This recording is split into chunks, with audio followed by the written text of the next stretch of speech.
राष्ट्रपति पुतिन ये एक ऐसे इंसान है ना, इनको कहें जियोपॉलिटिक्स का गुरु, कूटनीति का गुरु तो बड़ी बात नहीं होगी। इनको खेल पलटना, पासे पलटना बहुत अच्छे से आता है। बड़े बड़े दिग्गजों को चित करने में ये बाज नहीं आते हैं। अब ऐसा क्या हुआ, राष्ट्रपति पुतिन भारत आए, भारत में मुलाकातें हुई, बहुत अच्छे से स्वागत हुआ, इंटरनेशनल मीडिया में खूब डिस्कशन हुआ। कुछ लोगों ने तो यहाँ तक कह दिया कि इनके ऊपर तो वारंट है, भारत को तो गिरफ्तार कर लेना चाहिए। बहुत तरह की बातें हुई, लेकिन अब राष्ट्रपति पुतिन के जाते ही अमेरिका ने भारत के संग मिलकर पाकिस्तान के ऊपर गाज गिरा दिया है। जानेंगे क्या हुआ है। वहीं दौड़ा दौड़ा अमेरिका अब भारत की तरफ आता हुआ भी दिख रहा है। स्क्रीन पर एक वीडियो देख रहे हैं, ताजा बयान हेग्सेथ ने दिया है चाइना को लेकर। बहुत सारी चीजें चल रही हैं, चाइना पाकिस्तान दोनों को अब थोड़ा ताप मिलना शुरू हुआ है। हमेशा की तरह वर्ल्ड मिरर के इस एपिसोड में जानने को मिलेगा बहुत कुछ। आइए जानते हैं इन खबरों को विस्तार से। एक बड़ी पुरानी कहावत है, कहते हैं तू डाल डाल तो मैं पात पात। ऐसा ही कुछ सीन हुआ है और ऐसा ही खेल हुआ है इस वक्त जियोपॉलिटिक्स में। राष्ट्रपति पुतिन और पीएम मोदी के बीच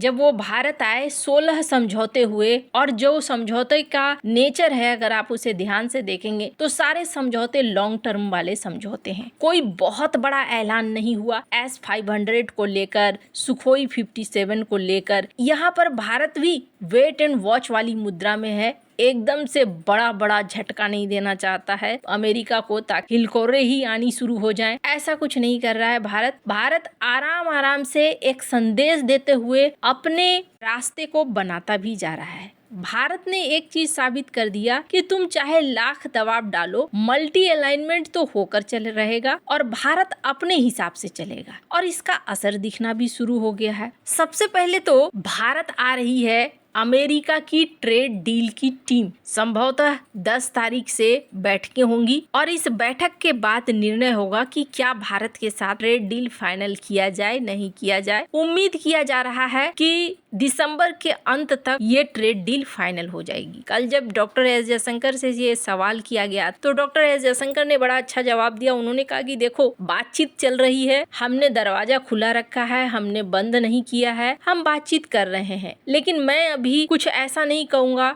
इसलिए नहीं कहूंगा कि अमेरिका का कुछ पता नहीं है, कल फिर क्या हो जाए तो अचानक से सुबह उठकर पता चले कि मैंने जो कहा वो ना होकर कुछ और हो गया, तो आपके मन में भी सवाल आएगा कि हो क्या रहा है। ऐसे में हम वेट एंड वॉच वाले मोड में हैं। पर उम्मीद जताई जा रही है कि दिसंबर महीने तक दोनों देशों के बीच में एक ट्रेड डील हो सके। इस बीच ये भी कहा जा रहा है कि डिफेंस के जितने एग्रीमेंट हो चुके हैं भारत के साथ अमेरिका के, उनको जल्दी जल्दी क्लियर भी करता जा रहा है अमेरिका। उसमें किसी तरह की रुकावट नहीं डाल रहा है। जैसे कि स्क्रीन पर एक आर्टिकल देखिए, और इस आर्टिकल में कहा जा रहा है अमेरिका ने एक फेडरल नोटिफिकेशन जारी कर दिया है एंटी सबमरीन सोनोबॉयज बेचने के लिए भारत को। 52.8 मिलियन डॉलर की ये डील थी जिसके तहत भारत को मिलना था सोनोबॉय। अब ये क्यों जरूरी था ये भी क्लियर किया है अमेरिका ने क्लियर किया है कि बहुत ही तेजी से चाइना अपनी ताकत को बढ़ाता जा रहा है। चाइना के पास अब एक ऐसी नेवी हो चुकी है जो दुनिया में सबसे ज्यादा बड़ी संख्या में है। साथ ही साथ अपने परमाणु क्षमताओं को भी चाइना बढ़ा रहा है, और ऐसे में अब हमें अपने मित्र देशों के साथ अपनी ताकत को बढ़ाना है। अब सोनोबॉय का काम क्या है, ये एक छोटा सा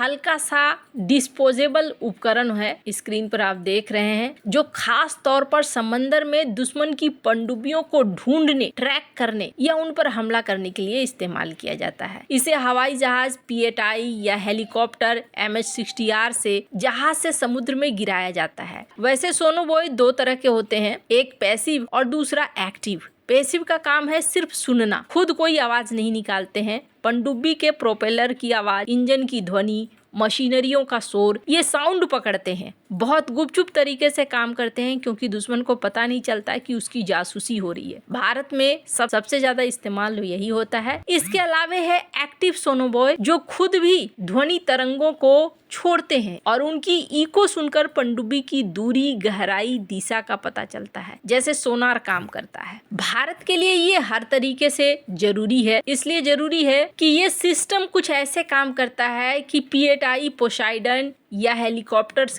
के जरिए इसे समंदर में गिराया जाता है और हर सोनोबॉय रेडियो सिग्नल से डेटा भेजता है हवाई जहाज को। विमान के अंदर कंप्यूटर और ऑपरेटर रियल टाइम से पनडुब्बी की लोकेशन स्पीड पता चलती है, जिसके बाद टॉर्पीडो दागा जाता है पनडुब्बी को तबाह करने के लिए। चीन की नौसेना के पास 60 से ज्यादा आधुनिक पनडुब्बियां हैं। पाकिस्तान की अगोस्ता 90B और नई चीनी हैंगोर क्लास की पनडुब्बियां भी अरब सागर में भारत के लिए खतरा बन रही हैं। इसलिए भारत ने अमेरिका से 1500 सोनोबॉय खरीदने का सौदा किया, जिसकी डिलीवरी अब होनी शुरू हो चुकी है। भारतीय नौसेना का पीएटाई और MH-60R हेलीकॉप्टर इन सोनोबॉय के बिना आधा अधूरा है। इस वजह से ये सोनोबॉय बहुत ही ज्यादा जरूरी है। एक तरफ जहां हम लोग ये देख रहे हैं, वहीं हेgseth का एक बयान सुनिए।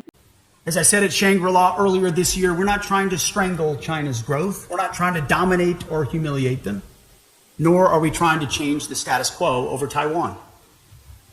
Our interests in the Indo-Pacific are significant, but also scoped and reasonable. यहाँ पर इन्होंने चाइना को लेकर कहा है कि हम इंडो पैसिफिक को लेकर बहुत ही ज्यादा एक्टिव हैं। ठीक है, हम चाइना की ग्रोथ नहीं रोकना चाहते, हम स्टेटस भी नहीं बदलना चाहते हैं ताइवान के साथ जो स्टेटस है, लेकिन हम इंडो पैसिफिक को लेकर कंसर्न है। अब इस बीच असल गाज गिरा है पाकिस्तान के ऊपर, क्योंकि पाकिस्तान ने सोचा नहीं होगा जिस तरीके से अभी पाकिस्तान डोनाल्ड ट्रंप को अपने हाथ में लेकर बैठा हुआ है। पहला झटका ये देखने को मिल रहा है कि 3 दिसंबर 2025 को दिल्ली में भारत और अमेरिका की एक टीम बैठी, JWG, जो खास तौर पर टेरर के खिलाफ काम करने के लिए बैठी थी। 21वीं बैठक में दोनों देशों ने पहलगाम और लाल किले में हुए हमलों की कड़ी निंदा करते हुए लश्कर-ए तैयबा, जैश ए मोहम्मद और उनके प्रॉक्सी संगठन TRF के फाइनेंसरों, समर्थकों और बैकर्स पर, यानी जो पीछे से पैसे वैसे लगाते हैं, उन सब पर 1267 प्रतिबंध समिति में एक एग्रीमेंट, इस समिति में एक प्रस्ताव दिया है कि यहाँ पर प्रतिबंध लगने चाहिए इनके खिलाफ। ये पाकिस्तान के लिए एक सीधा झटका है। LET और JEM के मुख्यालय पाकिस्तान में है।